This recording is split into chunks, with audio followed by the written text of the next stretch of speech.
ஓம் முருகா போற்றி, கந்தா போற்றி, கடம்பா போற்றி, கதிர்வேளா போற்றி, அதிர்வடை வீடு கொண்ட முருகப்பெருமானை போற்றி. என் செல்ல குழந்தையே, இந்த முருகப்பெருமான் உன் மனதில் இருப்பதை அப்படியே சொல்லவா? கேள், பிறகு அழுது விடுவாய் என் செல்லமே. யாம் இருக்க பயமேன், வேலுண்டு வினையில்லை. ஆகவே உனக்காக நல்லதான வார்த்தைகளை சொல்வதற்காகத்தான் உன்னிடம் இந்த முருகப்பெருமான் வந்துள்ளேன். உன் வாழ்க்கையில் சுலபம் என்று நீ ஏன் அந்த எண்ணத்தையே கொண்டு வர மறுக்கிறாய்?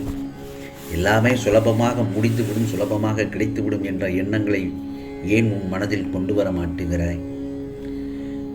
வாழ்க்கை என்பது நீண்ட பயணம்தான். அதில் பயணிக்கணும் என்றால் உயர்ந்த எண்ணமும் பொறுமையையும் நம்பிக்கையும் நிதானமும் தான் வழிகாட்டுவதற்கான கருவி. அவற்றை நீ புரிந்து தெளிவாக அதை கவனித்து நடந்தால் மட்டுமே உனக்கான சரியான பாதையில் பயணிக்க முடியும். புரிகிறதா? வழிகளை முதலில் தெளிவாக புரிந்து கொள். அப்பொழுதுதான் அந்த வாழ்க்கை பயணத்தில் குழப்பமே ஏற்படாது. உன் பாதையும் மிக அழகாக இருக்கும். நிச்சயம் உன்னிடத்தில் நான் இருக்கின்றேன், எப்போதும் இருப்பேன். உன்னை விட்டு நான் விலக மாட்டேன். நான் சொல்வது என்ன தெரியுமா? உன்னிடத்தில் இருக்கும் அந்த 4 என்னவென்று தெரிந்து கொள். 4 குணங்கள்: உயர்ந்த எண்ணம், பொறுமை, நம்பிக்கை, நிதானம். இந்த 4 குணங்களை மட்டும் உன் வாழ்க்கைக்கு வழிகாட்டும் கருவியாக எடுத்துக்கொள். இதை கவனித்து கொண்டே சரியான பாதையில் நீ சென்று விடுவாய். பின்பார் நடக்கும் பல அதிசயங்களும் அற்புதங்களையும் வாழ்வில் நடப்பவை எல்லாமே உனக்கு அதிர்ஷ்டமானதாகத்தான் நடக்கும். சில நேரத்தில் நீ எதையோ யோசித்தபடியே நடந்து கொண்டிருக்கிறாய். வாழ்க்கையில் நீ வருவதை அனுபவித்து வாழ வேண்டுமே தவிர தேவையற்ற குழப்பங்களை மனதில் சுமந்து கொண்டு தேவையில்லாமல் யோசித்து கொண்டு இருப்பதை முதலில் தவிர்த்து, இப்பொழுது கிடைத்திருக்கும் இந்த வாழ்க்கையை எப்படி போராடி ஜெயிப்பது, மேலும் இதை பற்றி யோசித்து வாழ்க்கையில் வரும் மேடு பள்ளத்தை கடந்து எப்படி மீண்டு வருவது, இதை பற்றி யோசித்து வாழ்க்கையில் வரும் துன்பங்களையும் கஷ்டங்களையும் எதிர்த்து வாழ வேண்டும். நான் சொல்வது அருள்வாக்கல்ல, தெய்வ வாக்கு. விதிக்கப்பட்ட விதி யாராக இருந்தாலும் அனுபவித்தேதான் ஆக வேண்டும். நான் அனைத்திலும் இருந்து உன்னை பாதுகாத்து வழிநடத்தி தான் வந்து கொண்டிருக்கிறேன். உன் வாழ்க்கையில் பல அற்புதங்கள் நடந்து கொண்டேதான் இருக்கிறது. அதை நீ பார்த்து கொண்டேதான் இருக்கிறாய். உன் துயரங்கள் கஷ்டங்கள் நீங்க போகிறது. மகிழ்ச்சியாக இரு. உனக்கு நான் சந்தோஷத்தை கொடுக்கும் தருணத்தில் நீ எனக்கு நன்றி கூட மறந்து விடுகிறாய். அதாவது உன் சந்தோஷத்தில் நீ திக்குமுக்காடி ஆகா போதும் என்ற வாழ்க்கை போதும் என்று அந்த நேரத்தில் அந்த பொழுதை கழித்து கடந்து சென்று விடுகிறாய். ஆனால் துன்பம் வரும் நேரத்தில் ஐயோ எனக்கு இப்படி ஆகிவிட்டதே, முருகா என்னை காப்பாற்றுங்கள் என்று என்னுடைய ஆலயத்திற்கு ஓடோடி வருகிறாய். துன்பம் வரும் நேரத்தில் இந்த ஆண்டவனை நினைக்கிறாய். அதுவும் ஒரு வகைக்கு நல்லதுதான். ஏனென்றால் வாழ்க்கையில் இன்பம் வரும் நேரத்தில் எல்லோரும் பழையதை மறந்து விடுகிறார்கள். நேரத்தில் துன்பம் வருகின்ற நேரத்தில் எல்லோரையும் நினைக்கிறார்கள். இதுதான் உலக நியதி. நான் இன்னொன்று சொல்லட்டுமா? தினமும் நீ இரவு தூங்குவதற்கு முன், தினமும் காலையிலிருந்து நீ தூங்கும் வரை நடந்த நிகழ்வுகளை ஒவ்வொன்றாக நினைவூட்டி சென்று பார். நினைவுபடுத்தி பார்த்தாலே போதும். உனக்கு துன்பங்களை விட இன்பங்கள் அதிகமாக உன் வாழ்க்கையில் நடந்திருக்கும். அந்த நாள் நீ ஒரு நாள் நீ இதை முயற்சி செய்துதான் பாரேன். காலையில் எழுந்தவுடன் இருந்து நீ போகுவதற்கு முன் ஒவ்வொன்றாக காலையில் நாம் எழுந்து எங்கு சென்றோம், எப்படி போனோம், எப்படி சாப்பிட்டோம், எப்படி வேலைக்கு சென்றோம், அங்கு யாரை சந்தித்தோம், எந்தெந்த மாதிரியான நிகழ்வுகள் நடந்ததை எல்லாம் நீ நினைவூட்டி பார்த்தாலே போதும். அதில் துன்பங்களை விட இன்பங்கள் அதிகமாக இருக்கும்.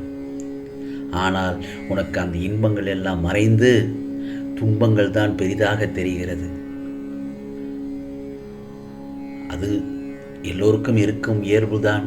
இதை கடந்து செல், இதை மாற்றிக்கொள். ஆனால் இதை மாற்றிக்கொள்வதற்கு கொஞ்சம் கஷ்டமாகத்தான் இருக்கும். நான் என்ன சொல்கிறேன் என்றால், இன்பம் வரும்போது அதை சந்தோஷமாக ஏற்றுக்கொள்ளும் நீ துன்பத்தையும் சற்று அளவுக்கு அதிகமாக அதை ஏற்றுக்கொள்ளத்தான் வேண்டும். இன்பமே இருந்தால் அந்த வாழ்க்கை சந்தோஷமாக இருக்காது. துன்பப்பட வேண்டிய நேரத்தில் துன்பம் நடந்தால்தான் உன் வாழ்க்கையில் நீ அதிகமான பாடத்தை கற்றுக்கொள்கிறாய். நீ வாழ்க்கை பாதையில் நேராக செல்கிறாய் என்றுதான் அர்த்தம். துன்பமே இல்லாமல் எவனும் எந்த ஒரு மனிதனும் வாழ்க்கையை கடந்து செல்ல முடியாது. இன்பம் ஒரு 10 நொடிகள் இருந்தால் துன்பம் 10 நிமிடங்கள் இருக்கத்தான் செய்யும். அந்த 10 நொடிகளில் ஏற்பட்ட இன்பத்தை நீ சந்தோஷமாக நினைவு கூர்ந்து திருப்பி திருப்பி நினைத்து பார்த்தாலே போதும், அந்த துன்பங்கள் எல்லாம் மறைந்துவிடும். ஆகவே நான் சொல்வது என்ன தெரியுமா? நான் சொல்வதை சற்று கவனமாக கேட்டாலே போதும். நீ செல்லும் இடமெல்லாம் வாழ்க்கையில் எல்லோருக்கும் எல்லாவற்றிலும் தடைகள் நிர்பந்தங்கள் என்று ஏதோ ஒன்று வரத்தான் செய்யும். அதையும் நீ தாண்டி வருவதுதான் உன் மனதைரியம். உன்னால் இது முடியும், உன்னால் இது முடியாது என்று நீ நினைத்த அனைத்து விஷயங்களையும் செய்து முடிக்கப் போகிறாய். இதோ அதற்கான காலகட்டத்தை நீ தொட்டுவிட்டாய். உன் லட்சியம் இனி வெற்றியை நோக்கி செல்லும் அம்பு போன்றது. அம்பு திசை மாறி செல்லாது. அதே போலத்தான் உன் லட்சியமும் இருக்க வேண்டும். அதனை நோக்கி நீ செய்யும் முயற்சிகளும் இருக்க வேண்டும். இது முருகப்பெருமானின் வார்த்தை. உனக்கான இரத்த ஓட்டத்தை போல இருக்கும். அதனால் நீ எதற்கும் பயப்பட வேண்டாம், கலங்க வேண்டாம். உன்னில் நிச்சயம் வெற்றி நிச்சயமாக கிடைக்கும். ஆம் செல்லமே, யாம் இருக்க பயம் ஏன்? உன்னில் எப்போதும் நான் இருக்கிறேனே. உன் நம்பிக்கை, பொறுமை, எதையும் எதிர்நோக்கி தாங்கும் உணர்வையும் உன் பலத்தையும் உன் விசுவாசத்தையும் இந்த முருகப்பெருமான் நன்கு அறிவேன். ஆம் செல்லமே, ஆகவே இந்த உலகத்தில் எல்லாம் ஒரு நாள் மாறும் என்று நம்பு. என்னை நம்பி வந்த உன்னை எத்தனை ஜென்மங்கள் எடுத்தாலும் உன்னை தாங்கி நிற்பேன். வருங்காலம் உன்னை குறைவில்லாமல் வாழ வைக்கும். நான் அடிக்கடி சொல்வது என்னவென்றால், நீ மிகவும் அவசரப்படுகிறாய். உன் எதிர்காலத்தின் மீது முதலில் நம்பிக்கை வை. உனக்கே உன் வாழ்க்கையின் மீது பிடிப்பில்லாமல் போனால் பிறகு வெற்றி காண்பது கடினம்தானே. உனக்கான நல்ல பலன் நிச்சயம் உன்னை வந்து சேரும். உனக்கு கவசமாய் நான் இருக்கிறேன். உன்னை சீரும் சிறப்புமாய் நல்ல பெயருடன் நிம்மதியான மகிழ்ச்சியான மிகுந்த அழகான வாழ்க்கையை அமைத்து கொடுப்பது இந்த முருகப்பெருமானின் கடமை. வரும் காலம் உன்னை குறைவில்லாமல் வாழ வைக்கும். அந்த காலம் உன்னை தானாய் தேடி வரும். முருகா என்ற வார்த்தை களங்கமில்லாதது, கபடமில்லாதது, பாசமும் அன்பும் ததும்பியது.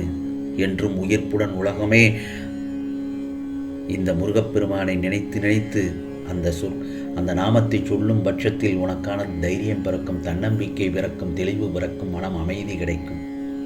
ஆகவே இந்த முருகப்பெருமான் சொல்லும் வாக்கினை தட்டிவிடாமல் கேட்பாய்தானே, உனக்கானது எல்லாம் நிச்சயமாக நடக்கும். ஓம் சரவண பவ, ஓம் சரவண பவ, ஓம் சரவண பவ.